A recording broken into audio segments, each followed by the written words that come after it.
समय कभी एक जैसा नहीं रहता। जो दूसरों को बेवजह रुलाते हैं उन्हें भी रोना पड़ता है। जो दूसरों को दुख देते हैं आगे चलकर उन्हें भी दुख भोगना पड़ता है।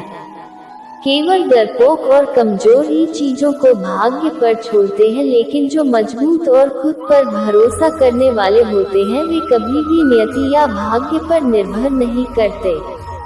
गीता के अनुसार सिर्फ दिखावे के लिए अच्छा मत बनो। वो परमात्मा आपको बाहर से नहीं बल्कि भीतर से भी जानता है।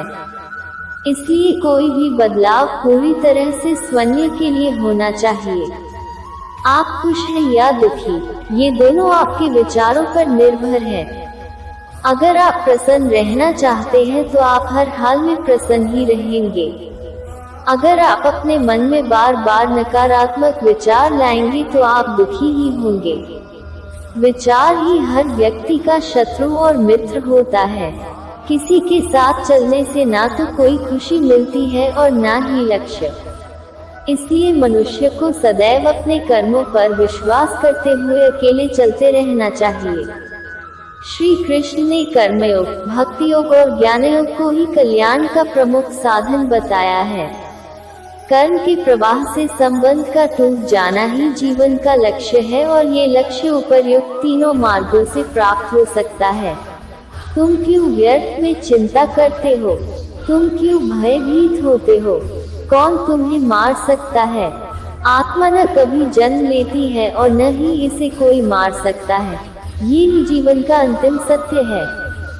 हे अर्जुन, स्वर्ग प्राप्त करने और वहां कई वर्षों तक वास करने के पश्चात एक असफल योगी का पुनः एक पवित्र और समृद्ध कुटुंब में जन्म होता है। जो मनुष्य अपने मन को नियंत्रण में नहीं रख सकता वह शत्रु के समान कार्य करता है। व्यक्ति जो चाहे बन सकता है यदि वह विश्वास के साथ इच्छित वस्तु पर लगातार चिंतन करे। भगवान श्री कृष्ण ने कहा है कि मनुष्य को फल की इच्छा छोड़कर अपने कर्म पर ध्यान देना चाहिए, क्योंकि मनुष्य जैसा कर्म करता है उसे फल भी उसी के अनुरूप मिलता है। इसलिए व्यक्ति को अच्छे कर्म करते रहना चाहिए। सदैव संदेह करने वाले व्यक्ति के लिए प्रसन्नता तीनों लोक में कहीं भी नहीं है। व्यक्ति जो चाहे बन सकता है यदि वह विश्वास के साथ इच्छित वस्तु पर लगातार चिंतन करे। इतना कमजोर मत बनो कि कोई आपको तोड़ सके, बल्कि इतना मजबूत बनो कि आपको तोड़ने वाला खुद ही टूट जाए। गीता के अनुसार सिर्फ दिखावे के लिए अच्छा मत बनो। वो परमात्मा आपको बाहर से नहीं बल्कि भीतर से भी जानता है।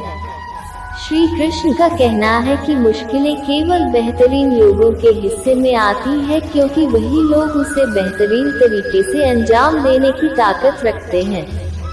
जो सरलता से मिलता रहे उसका महत्व नहीं रह जाता। अक्सर खो देने के बाद समय, व्यक्ति और संबंध के मूल्य का आभास होता है। शरीर नश्वर है पर आत्मा अमर है। ये तथ्य जानने पर भी व्यक्ति अपने इस नश्वर शरीर पर घमंड करता है जो कि बेकार है। शरीर पर घमंड करने की बजाय मनुष्य को सत्य स्वीकार करना चाहिए। आप खुश हैं या दुखी, ये दोनों आपके विचारों पर निर्भर है। अगर आप प्रसन्न रहना चाहते हैं तो आप हर हाल में प्रसन्न ही रहेंगे।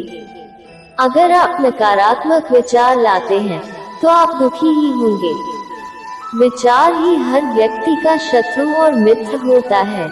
मनुष्य का मन इंद्रियों के चक्रव्यूह के कारण भ्रमित रहता है, जो वासना, लालच, आलस्य जैसी बुरी आदतों से ग्रसित हो जाता है। इसलिए मनुष्य का अपने मन एवं आत्मा पर पूर्ण नियंत्रण होना चाहिए। मनुष्य को अपने धर्म के अनुसार कर्म करना चाहिए।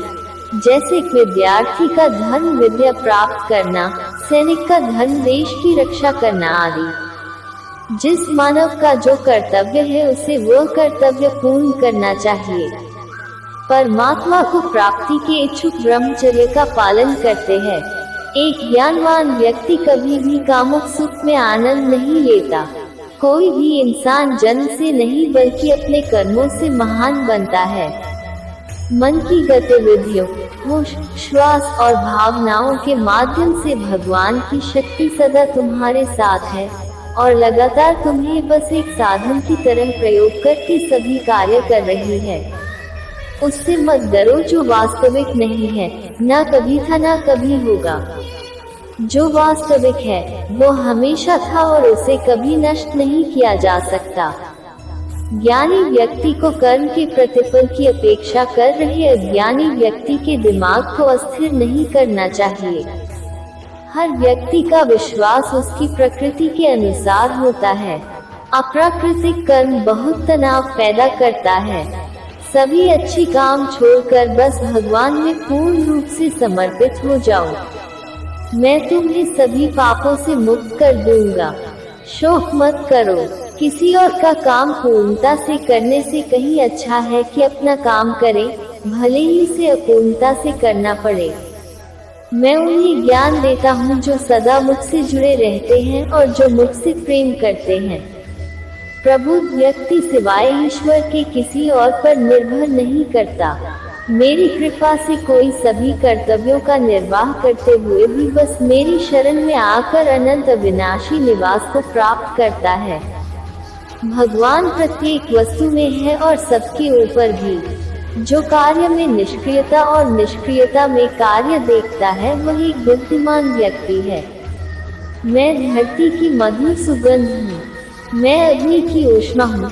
सभी जीवित प्राणियों का जीवन और सन्यासियों का आत्मसंयम हूँ। तुम उसके लिए शोक करते हो जो शोक करने के योग्य नहीं है और फिर भी ज्ञान की बातें करते हो।